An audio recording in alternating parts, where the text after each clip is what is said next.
আপনারা শুনছেন narrated audio book. আজকের গল্প বিখ্যাত ঔপন্যাসিক বিভূতিভূষণ বন্দ্যোপাধ্যায়ের একটি রচনা, আম আটির ভেপু। শুরু হচ্ছে আম আটির ভেপু।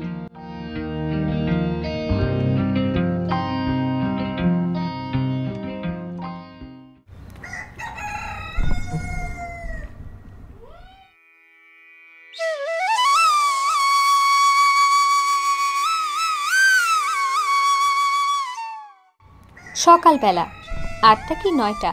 হরিহরের পুত্র আপন মনে রোয়াকে বসিয়া খেলা করিতেছে। তাহার একটা ছোট্ট টিনের বাক্স আছে, সেটা ঢালা ভাঙা। বাক্সের সমুদয় সম্পত্তি সে উপর করিয়া মেঝেতে ঢালিয়াছে। একটা রং ওঠা কাঠের ঘোড়া, 4 পয়সা দামের একটা টোল খাওয়া টিনের ভেপুবাসি, গোটা কত কড়ি। এগুলি সে মায়ের অজ্ঞাতসারে লক্ষ্মী পূজার কড়ির চুপড়ি হইতে খুলিয়া লইয়াছিল। ও পাছে কেহ টের পায় এই ভয়ে সর্বদা লুকাইয়া রাখে।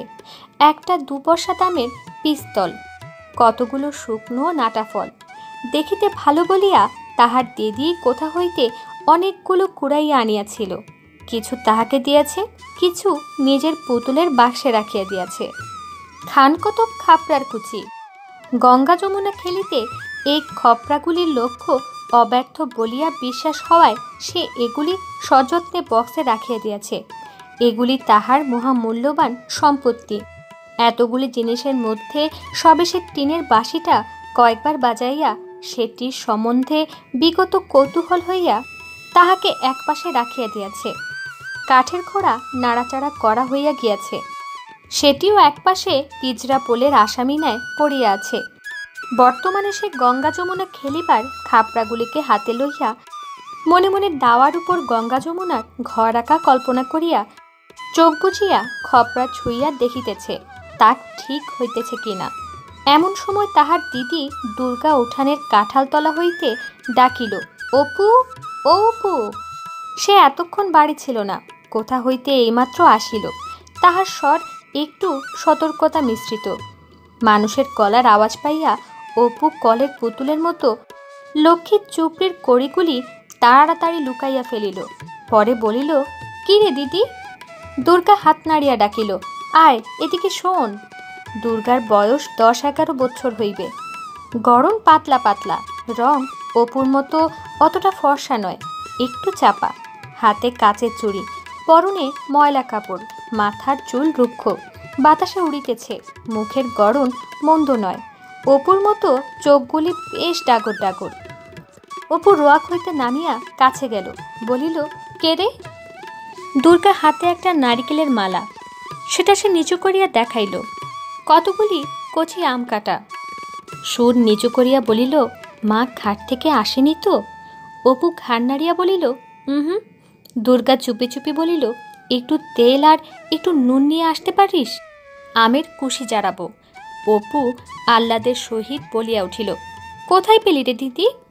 দুর্গা বলিল, পটলিদের বাগানে সিঁদুর কৌটোর তলায় পড়েছিল, আন দেখি একটু নুন আর তেল।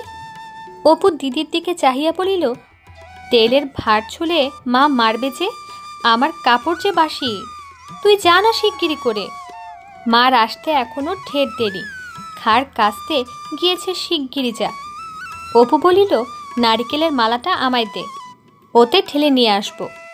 তুই খিড়কির দৌড়ে গিয়ে দেখ মা আসছে কিনা। দুর্গা নিম্নস্বরে বলিল, তেল টেল যেন মেঝেতে ঢালিস নে, সাবধানে নিবি, নইলে মা টের পাবে। তুই তো একটা হাবা ছেলে। অপু বাড়ি মধ্যে হইতে বাহির হইয়া আসিলে দুর্গা তাহার হাত হইতে মালা লইয়া আমগুলি বেশ করিয়া মাখিল, বলিল, নে হাত পাত। তুই অতগুলো খাবি দিদি? অতগুলো বুঝি হলো? এই তো ভারী বেশি, যা। আচ্ছা নে, আর 2 আনা। বাহ, দেখতে বেশ হয়েছে রে। একটা লঙ্কা আনতে পারিস? আর 1খানা দেব তাহলে। লঙ্কা কি করে পারবো দিদি? মা যে তক্তার উপর রেখে দেয়, আমি যে নাগাল পাইনি। তবে থাকবে, যাক, আবার ওবেলা আনবো। এখন পটলিদের ডোবার ধারের আম গাছটায় গুটি যা ধরেছে, দুপুরের রোদে তলায় ঝরে পড়ে। দুর্গাদের বাড়ির চারদিকেই জঙ্গল। হরিহর রায়ের গাতিভ্রাতা নীলমণি রায় সম্প্রতি গত বৎসর মারা গিয়াছেন। তাহার স্ত্রী পুত্র কন্যা লইয়া নিজ পিত্রালয়ে বাস করিতেছেন। কাজেই পাশের ভিটাও জঙ্গলবৃত হইয়া পড়িয়া আছে। নিকটে আর কোনো লোকের বাড়ি নাই। 5 মিনিটের পথ গেলে তবে ভুবন মুখুজ্জের বাড়ি। হরিহরের বাড়িটাও অনেকদিন হইয়া গেল, মেরামত হয় নাই। সামনের দিকে রোয়াক ভাঙ্গা, ফাটলে বন বিচুতির ও কালো মেঘ গাছের বন গজাইয়াছে। ঘরের দৌড় জানালার কপাট সব ভাঙ্গা। নারকেলের দড়ি দিয়া গড়াদের সঙ্গে বাঁধা আছে। খিড়কির দৌড় ঝনাত করিয়া খুলিবার শব্দ হইল এবং একটু পরেই সর্বজার গলা শোনা গেল, দুর্গা, ও দুর্গা। দুর্গা বলিল, মা ডাকছে, যা দেখে আয়, ওখানা খেয়ে যা, মুখে যে নুনের গুঁড়ো লেগে আছে, মুছে ফেল। মায়ের ডাক আর একবার কানে গেলেও দুর্গার এখন উত্তর দেবার সুযোগ নাই, মুখ ভর্তি। সে তাড়াতাড়ি জোরালো আমের চাকলাগুলি খাইতে লাগিল। পরে এখনো অনেক অবশিষ্ট আছে দেখিয়া কাঁঠাল গাছটার কাছে সরিয়া গিয়া গুড়ির আড়ালে দাঁড়াইয়া সেগুলি গ্রোগ্রাসে গিলিতে লাগিল। অপু তাহার পাশে দাঁড়াইয়া নিজের অংশ প্রাণপণে গিলিতেছিল, কারণ চিবাইয়া খাইবার আর সময় নাই। খাইতে খাইতে দিদির দিকে চাহিয়া সে দোর সম্বন্ধে সচেতনতা সূচক হাসি হাসিল। দুর্গা খালি মালাটা এক টান মারিয়া ভেরেন্ডা কচার বেড়া পার করিয়া নীলমণি রায়ের ভিটার দিকে জঙ্গলের মধ্যে ছুড়িয়া দিল। ভাইয়ের দিকে চাহিয়া বলিল, মুখটা মুছে ফেল না বাদর, নুন লেগে আছে যে। পরে দুর্গা নিরীহ মুখে বাড়ির মধ্যে ঢুকিয়া বলিল, কি মা, কোথায় বেরোনো হয়েছিল শুনি? একলা নিজে কত দিকে যাব? সকাল থেকে খাট খেচে গা গোতর ব্যথা হয়ে গেল।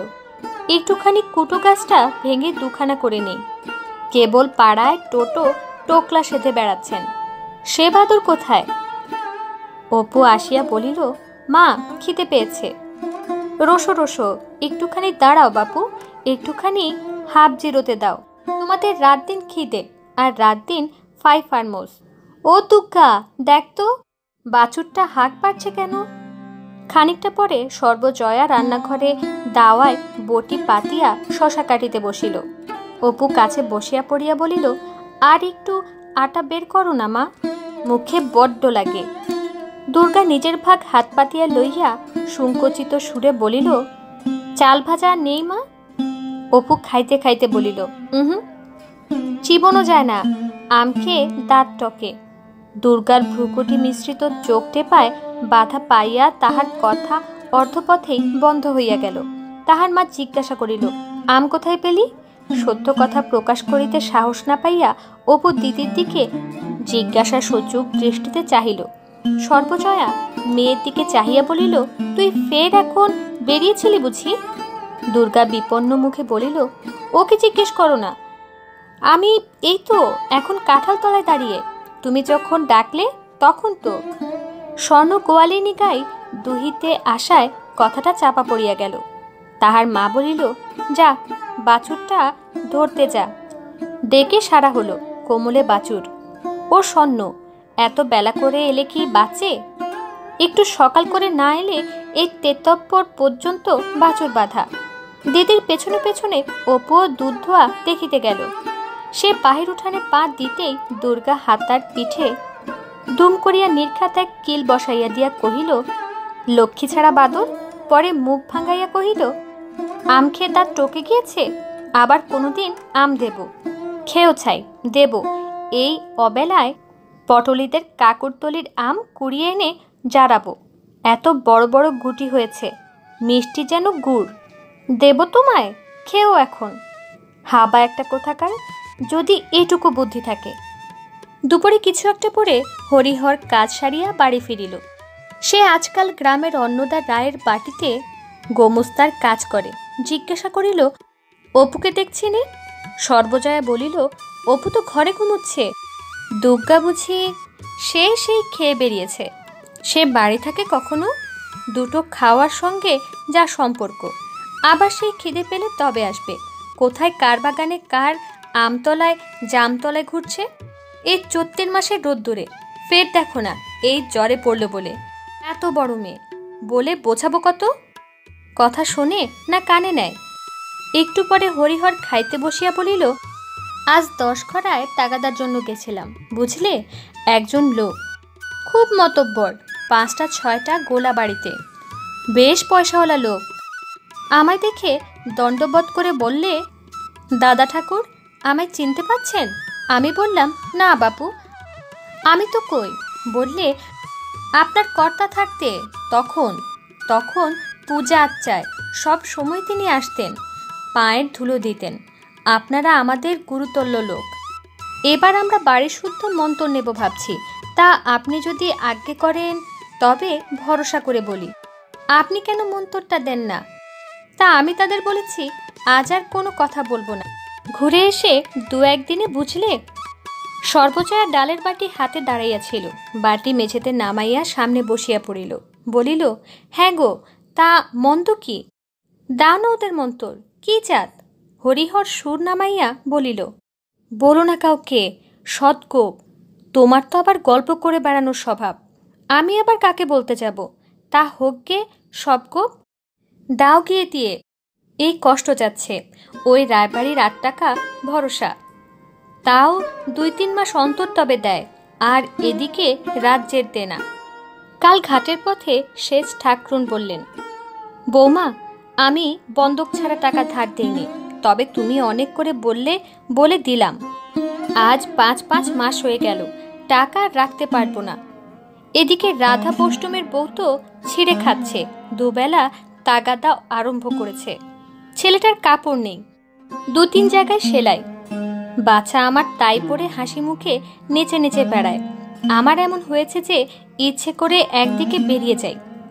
আর একটা কথা ওরা বলেছিল, বুঝলে? বলছিল গায়ে তো বামুন নেই, আপনি যদি এই গায়ে উঠে আসেন তবে জায়গা জমি দিয়ে বাস করাই। গায়ে 1 ঘর বামুন বাস করানো আমাদের বড্ড ইচ্ছে, তা কিছু ধানের জমি টমি দিয়েও রাজি। পয়সার তো অভাব নেই, আজকাল চাষাদের ঘরে লক্ষ্মী বাঁধা। ভদ্র লোকেদেরই হয়ে পড়েছে হা ভাত চো ভাত। আগ্রহের সর্ব জায়গার কথা বন্ধ হইবার উপক্রম হইল এক্ষুনি। তা তুমি রাজি হইলে না কেন? বললেই হতো যে আচ্ছা আমরা আসব।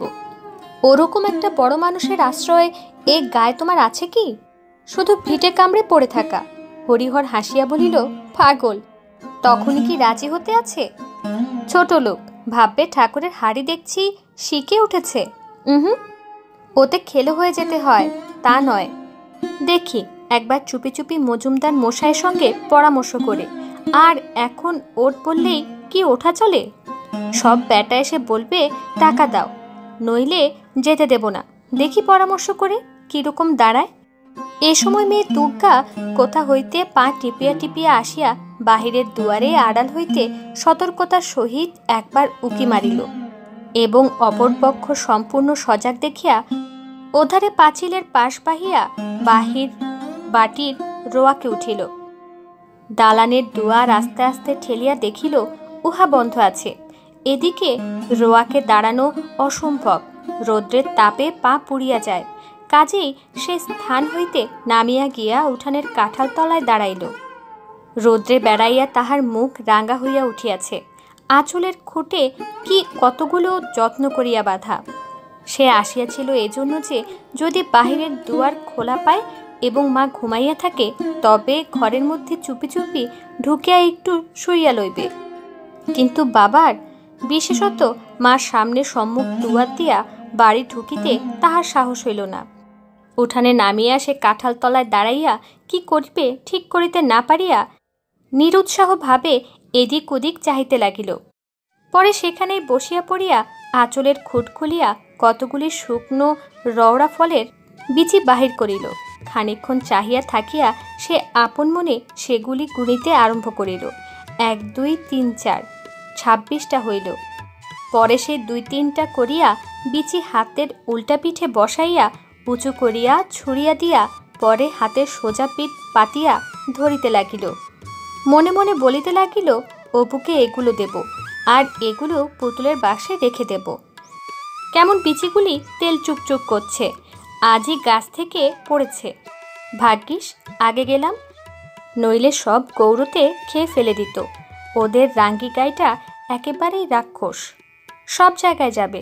সেবার কতগুলো এনেছিলাম, আর এগুলো নিয়ে অনেকগুলো হলো। সে খেলা বন্ধ করিয়া সমস্ত বিচি আবার সযত্নে আঁচলের খুঁটে বাঁধিল। পরে হঠাৎ কি ভাবিয়া রুক্ষ চুলগুলি বাতাসে উড়াইতে উড়াইতে মহা খুশির সহিত পুনরায় সোজা বাটির বাহির হইয়া গেল।